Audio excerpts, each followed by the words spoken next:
न बुद्धिभेदं जनये दज्ञानं कर्म संगिनं जस यत्सर्वकर्माणि विद्वान् युक्तः समाचरन्।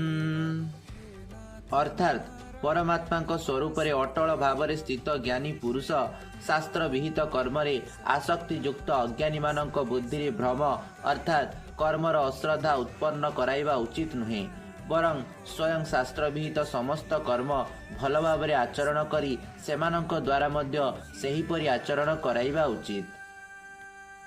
प्रकृतेः क्रियमाणानि गुणैः कर्माणि सर्वशः अहंकार विमूढ़ात्मा कर्ताहमीति मन्यते।